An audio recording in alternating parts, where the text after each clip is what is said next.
Hello everyone and welcome to the Fab studies.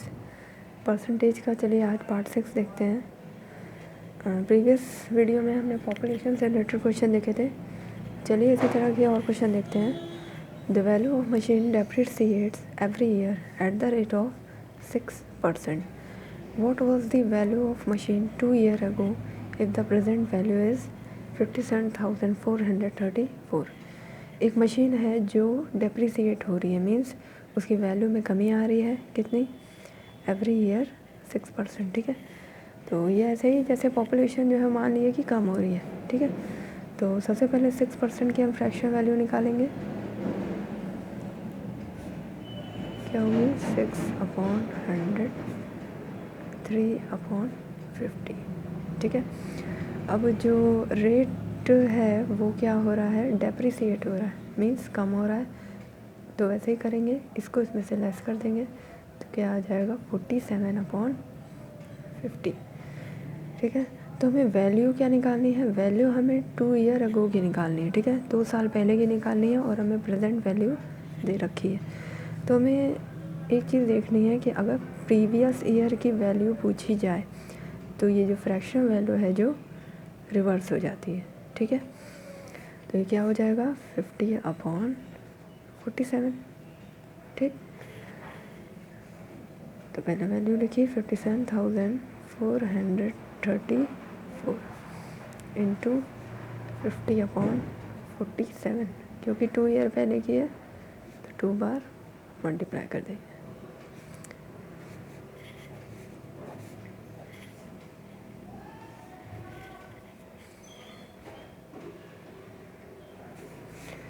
इसको multiply करेंगे 26 into 50 into 50 is equal to 65,000।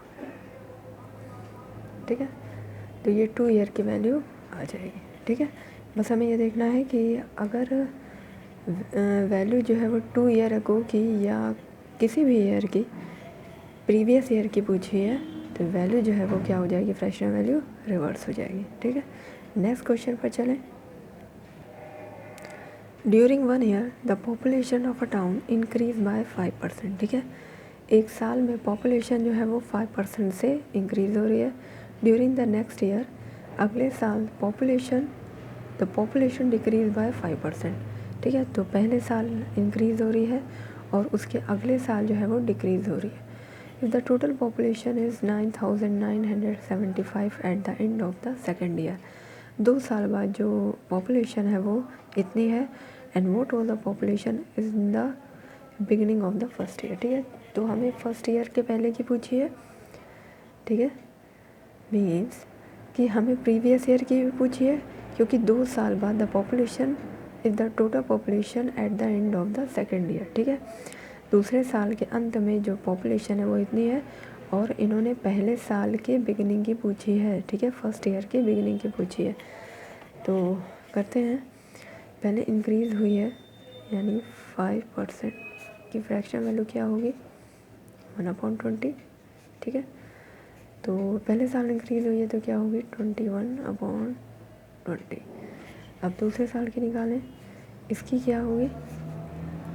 5% से decrease हो रही है तो ये क्या होगी? 1/20 इज इक्वल टू 19/20। क्यों? क्योंकि डिक्रीज़ हो रही है। उसके बाद the population decrease by 5%, the total population है 9,975। तो पहले वैल्यू रखी। अब इन्होंने प्रीवियस ईयर की पूछी है तो वही करेंगे कि रिवर्स कर देंगे। तो 20/21 इंटू 20/90। ठीक है, तो इसको सॉल्व करेंगे तो क्या आएगा? 95। ठीक है, ठीक, इसको सॉल्व करेंगे 21 दूनी 42 और तो ये 25 इंटू 400, ये क्या आएगा? 10,000। ठीक है,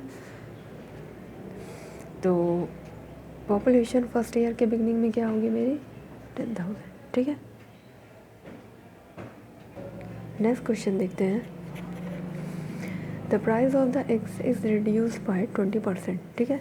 एग का जो प्राइस है वो 20% रिड्यूस हो गया है, कम हो गया है। It enable a man to buy 20 more egg for the ₹40, ठीक है। तो इसकी वजह से 20% जो प्राइस रिड्यूस हुआ है, इसकी वजह से एक आदमी जो है वो 40 रुपये में 20 अंडे ज़्यादा ख़रीदता है। द रिड्यूस प्राइस पर एग इज़, ठीक है। तो इससे पहले तो ये पता चलता है कि 20% जो प्राइस जो है वो रिड्यूस हुआ है, उसकी ही वजह से वो 20 अंडे ज़्यादा ख़रीद पाता है, ठीक है। और पैसे कितने हैं? 40, ठीक है। 40 रुपये मेरे पास हैं, वो पहले भी थे रिड्यूस प्राइस से पहले और बाद में भी, ठीक है। तो मेरे अमाउंट में यानी मेरे पैसे में कोई भी डिफरेंट नहीं हुआ है, ठीक है। तो क्या करेंगे? 20% of 40 is equal to 20x, ठीक है। 20% जो है वो वैल्यू होगी ऑफ 40, ये वैल्यू होगी 20 के बराबर। क्यों? क्योंकि 20% जो अमाउंट में रिड्यूस हो रहा है, सॉरी 20% जो है वो एग के प्राइस में रिड्यूस हो रहा है, वो पूरी तरह ज़िम्मेदार है 20 एग जो वो ज़्यादा लाता है, ठीक है। 20% रिड्यूसमेंट जो है वो पूरी तरह ज़िम्मेदार है 20 एग मोर के लिए, ठीक है। तो 20% ऑफ 40 क्या होगा?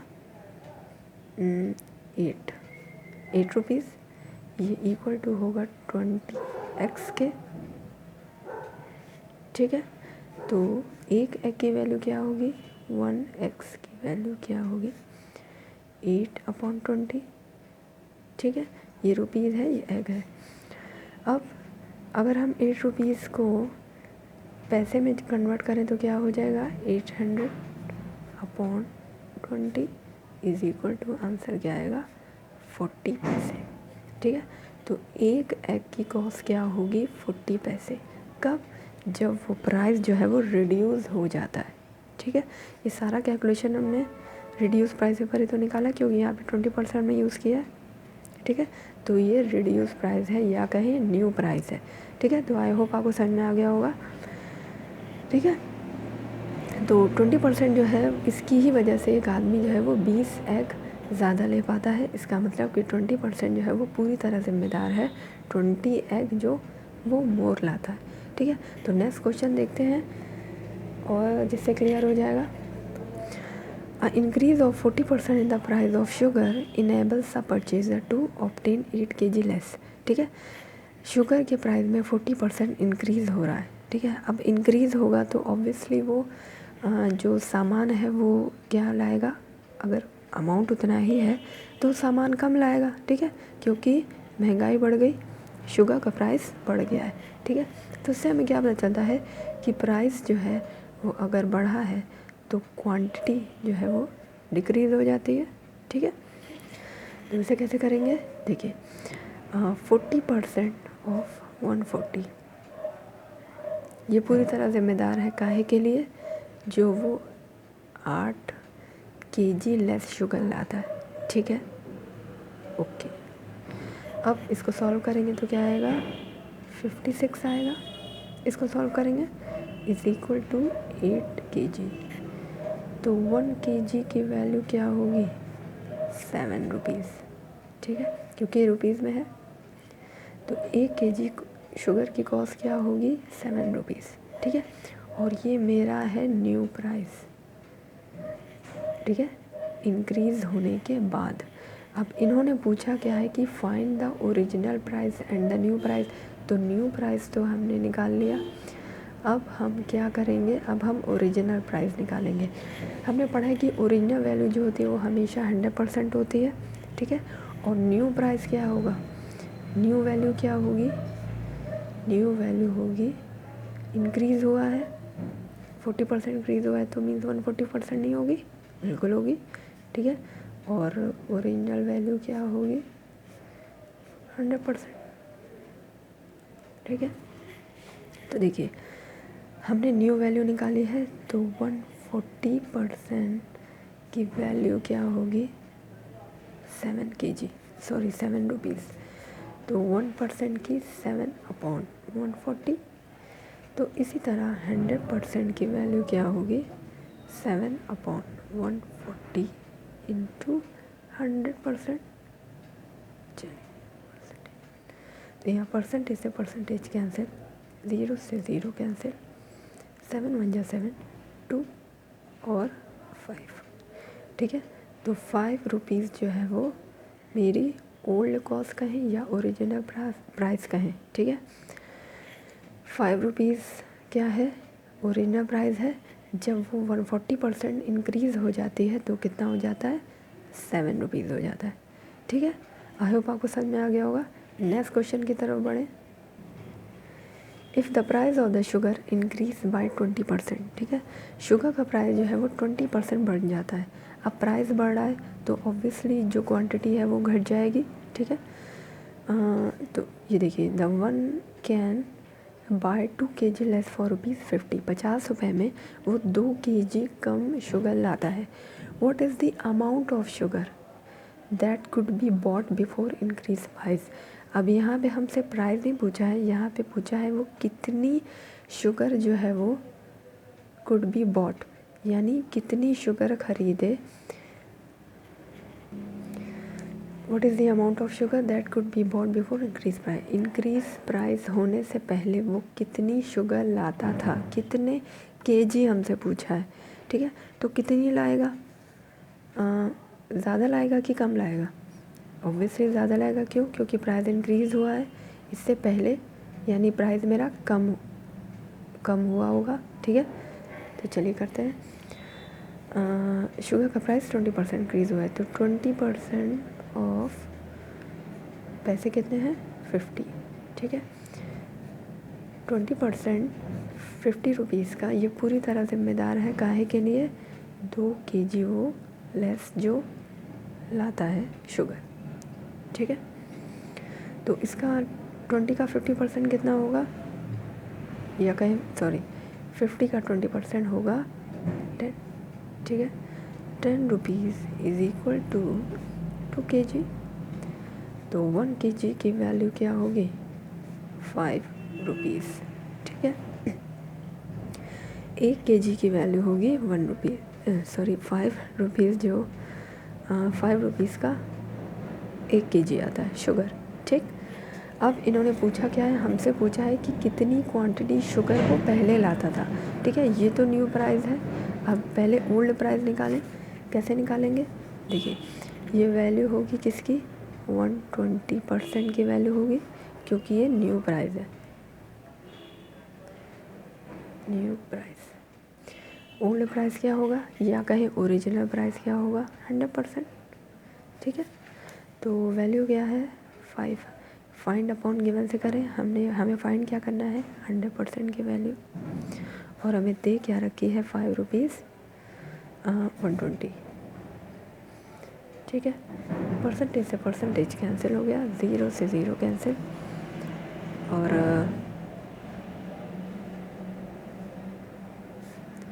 ये होगा 25/6 रुपीज़।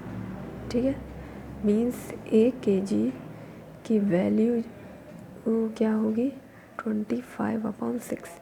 ये मेरा ओल्ड प्राइस है बिफोर इंक्रीज प्राइस। ठीक है, अब इन्होंने पूछा क्या है हमसे, इन्होंने पूछा है क्वांटिटी।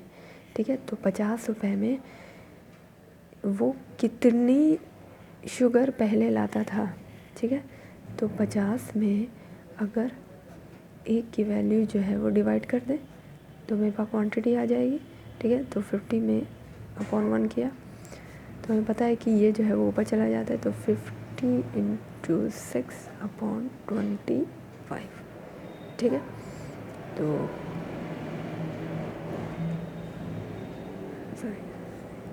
Equal to 12 kg। ठीक है, तो पहले वो 12 kg लाता था। ठीक है, अब अगर हमें निकालना हो कि अभी वो कितना लाता है, तो क्या करेंगे, 50 को 5 से डिवाइड कर देंगे, तो क्या आ जाएगा, 10 kg। ठीक है, तो हमें निकालना लेकिन क्वेश्चन में हमसे पूछा क्या है, बिफोर इंक्रीज प्राइस, तो यहाँ पे आंसर क्या होगा, 12 kg। ठीक है, इस क्वेश्चन को आप एक और तरीके से कर सकते हैं। देखिए 20% की वैल्यू क्या होती है 1/5, ठीक है। अब ये प्राइस जो है वो इंक्रीज़ हो रहा है, ठीक है। इन्होंने क्या कहा है इंक्रीज़ बाय 20%, तो ये वैल्यू क्या हो जाएगी 6/5। ये मेरा क्या है, ये है प्राइस। अब क्वांटिटी क्या होगी, हमने पढ़ा है कि अगर प्राइस जो है वो इंक्रीज़ हो रहा है तो क्वांटिटी डिक्रीज़ होगी, ठीक है। तो क्वांटिटी क्या हो जाएगी 5/6, ठीक है। तो ये न्यू प्राइस है और ये ओल्ड प्राइस है, तो ये न्यू क्वांटिटी होगी और ये ओल्ड क्वांटिटी, ठीक है। तो और क्वांटिटी जो है वो 2 kg लेस हो रही है, तो 2 kg लेस मीन 5 और 6 की वैल्यू क्या होगी, इन दोनों का डिफरेंस क्या होगा 1, यानी 1 की वैल्यू दे रखी है 2, तो फिर ओल्ड निकालना है ना, हमें ओल्ड क्वांटिटी निकालनी है, तो 6 की वैल्यू क्या होगी 12, ठीक है। ये आंसर मेरा आ गया, ठीक। चलिए नेक्स्ट क्वेश्चन देखते हैं। The price of the rice reduce by 2%, ठीक है। राइस का जो प्राइस है वो 2% डिक्रीज़ हो रहा है। How many kg of rice can now be bought, वो कितना kg खरीदे for the money which was sufficient two by 49 kg of rice earlier, ठीक है। तो पहले वो 49 kg ये राइस ख़रीदता है, ठीक है। 49 kg राइस ख़रीदता है पहले, ठीक है। ये मेरे पास ओल्ड क्वांटिटी है, ठीक है। तो मान लिया कि 1 kg की, मान लिया कि 1 kg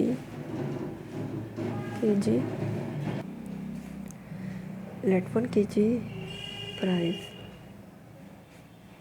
is equal to 100 rupees, ठीक है। हमने मान लिया कि 1 kg का प्राइस है 100, ठीक है। ये वैल्यू क्यों मानी, क्योंकि इससे कैलकुलेशन जो है वो इजी हो जाती है, ठीक है। आप कुछ भी मान सकते हैं, 1 रुपीज़ भी मान सकते हैं, ठीक है, कुछ भी मानिए। तो ये टोटल एक्सपेंसेस कितना होगा 4900 रुपीज़ अर्लियर, पहले उसे 4900 रुपीज़ खर्च करने पड़ते थे, ठीक है। तो उन्होंने पूछा है कि नाउ बी बॉट, ठीक है। नाउ अब की वैल्यू पूछी है, be bought for the money which was sufficient, means पहले वो जितना खर्च करता था उतना ही सफिशिएंट है, ठीक है। वही वैल्यू जो है वो अब भी होनी चाहिए, मीन 4900 अगर पहले खर्च करता था तो अब भी वही वैल्यू होनी चाहिए, ठीक। तो हमने पहले प्रीवियस वीडियो में पढ़ रखा है कि एक्सपेंसेस इक्वल टू क्या होता है, एक्सपेंसेस इक्वल टू होता है प्राइस और क्वांटिटी, ठीक है। तो ये मेरा एक्सपेंसेस है और प्राइस क्या है, न्यू प्राइस देखिए क्या है, रिड्यूस बाय 2%, पहले थी 100 रुपीज़, अब हो गई 2% रिड्यूस, तो क्या होगी 98, ठीक है। और इन्होंने पूछा है कि how many kg, means quantity पूछी है तो हमें पता नहीं है, तो इसको मान लिया x, तो ये नीचे जाएगा, तो क्या हो गया 4900/98 इज इक्वल टू x, तो ये वैल्यू हो जाएगी 100/2 इज इक्वल टू 50 kg, ठीक है। तो 50 kg जो है वो पहले 50 kg जो है वो पहले नहीं, बल्कि ये हमारी न्यू जो है वो क्वांटिटी है। पहले वो 49 kg क्या करता था, बाय करता था, अब वो 50 kg बाय करता है, ठीक है। प्राइस रिड्यूस होगा, इसकी वजह से उसकी क्वांटिटी जो है वो बढ़ गई, ठीक है। चलिए नेक्स्ट क्वेश्चन देखते हैं। In an election only 2 candidate A and B contested, ठीक है। एक इलेक्शन में 2 कैंडिडेट हैं A and B, 30% of the voter did not vote, ठीक है। जिसमें 30% लोगों ने वोट ही नहीं किया, ठीक है। तो यहाँ पे पहले माने टोटल वोट कितने हैं, टोटल वोटर्स का तो 100% होंगे, ठीक है। और 30% ने वोट ही नहीं किया, तो टोटल वोट कितने होंगे, वोट्स, ठीक है, कितने होंगे 70%, ठीक है। उसके बाद है 1600 वोट्स वर डिक्लेयर्ड इनवैलिड, तो वैलिड कितने होंगे, 70% में 1600 माइनस कर देंगे, ठीक है। चलो, और द विनर ए, हमें बता दिया है कि विनर जो है वो ए है, got 4800 votes more than B, 4800 vote ज़्यादा पाता है बी से। दस ही secured 51% votes of the total voter, total voter मेरे पास कितने हैं, 100%, ठीक है। तो दस ही सिक्योर्ड 51% वोट, ठीक है। तो 100 का 51 कितना होता है, 51 ही होगा, ठीक है। 51%, तो ए कितना पाता है, हमें पता चल गया 51%, ठीक, of the voters on the voter list, ठीक है। वोटर लिस्ट में कितने थे, 100%। अब देखिए क्या आगे क्वेश्चन कह रहा है कि percentage votes of the loser candidates B, ठीक है। हमें परसेंटेज निकालना है लूज़र कैंडिडेट बी का out of the total votes on the voter list. Voter list में जितने भी क्या थे, वोटर्स थे, वोटर लिस्ट में कितने कैंडिडेट होंगे, सारे ही कैंडिडेट होंगे 100%। उसमें बी का परसेंटेज क्या है, लिखा है ना कि the loser candidate percentage votes of the loser candidate out of total voter, ठीक है। तो सबसे पहले हम बी का परसेंटेज क्या होगा, ठीक है। ए में से अगर बी अगर टोटल में से ए माइनस कर देंगे तो मेरे पास बी बचेगा। अब लेकिन मेरे पास टोटल वोट कितने हैं, वैलिड वोट है 70% माइनस 1600, और इन्होंने एक हमें ये मेन चीज़ यही है क्वेश्चन की, the winner A got 4800 votes more than B, 4800 ज़्यादा पाता है। तो चलिए कैसे करेंगे, ए विनर है, ठीक है, तो ए को ज़्यादा वोट मिलेंगे तो ए को बी से माइनस कर देंगे और आएगा 4800, तो मीन्स 51% माइनस, ठीक है, टोटल कितने हैं, अब वैलिड वोट की बात होगी, टोटल वोट की बात नहीं होगी, ठीक है। सॉरी 70% माइनस 1600, ठीक है। ये हो गया मेरे पास टोटल वोट। अब इसमें से ए का माइनस कर देंगे, ठीक है, तभी तो बी बचेगा। टोटल वोट में या कहें अब मेरे पास टोटल वोट वैलिड ही वोट है, ठीक है। तो टोटल वोट में ए का परसेंटेज माइनस कर दिया तो बी का तो बचा, तो ये हो जाएगा 4800, ठीक है। पहले इक्वेशन ब्रैकेट के अंदर का सॉल्व करेंगे तो इसको माइनस करेंगे, 19% माइनस 1600 इज इक्वल टू 4800, ठीक है। बाहर माइनस है तो अंदर साइन चेंज हो जाएंगे, तो 51% माइनस 19% इज इक्वल टू ये इधर आएगा तो ऐड में हो जाएगा, तो 004 और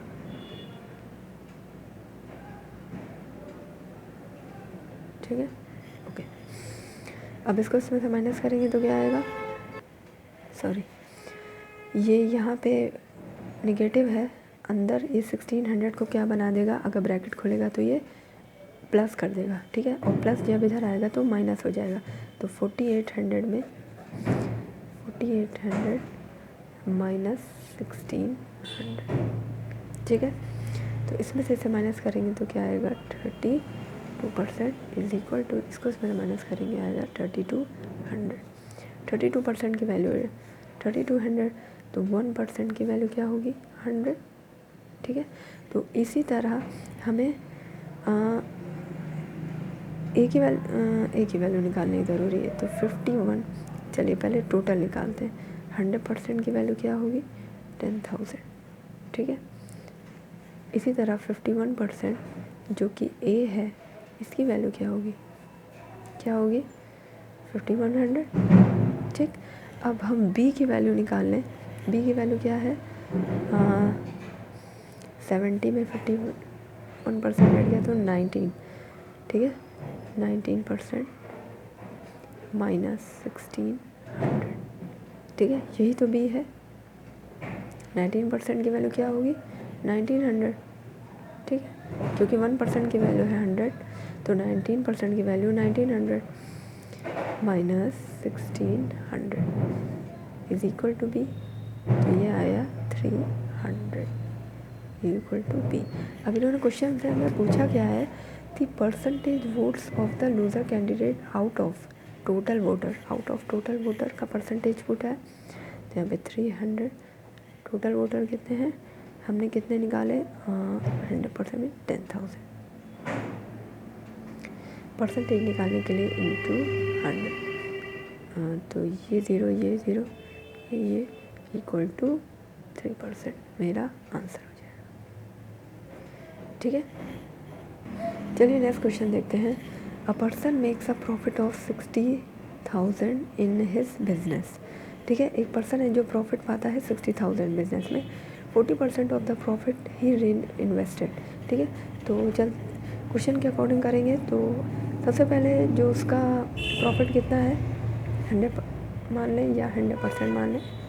ठीक है, अब उसमें से 40% जो है वो री इन्वेस्ट कर देता है, तो 40% री इन्वेस्ट।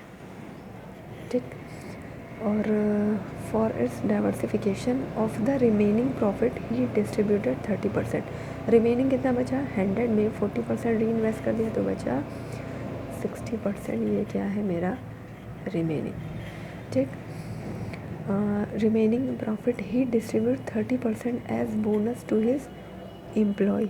30% जो है वो बोनस दे देता है, तो 60 का 30% निकालेंगे या कहीं 60 का 30% इज इक्वल टू क्या होगा, यहाँ भी अगर परसेंटेज कर लें तो कोई प्रॉब्लम नहीं होगी, तो ये क्या होगा 18%।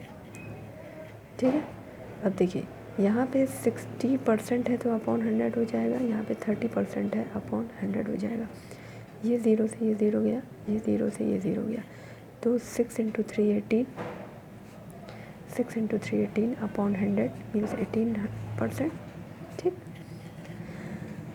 और as bonus to his employee, और उसके बाद दे रखा है कि 20% ही डोनेट्स इन चैरिटी, 20%।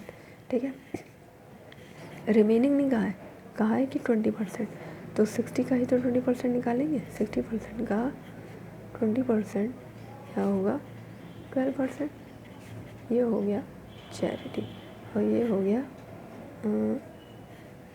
बोनस।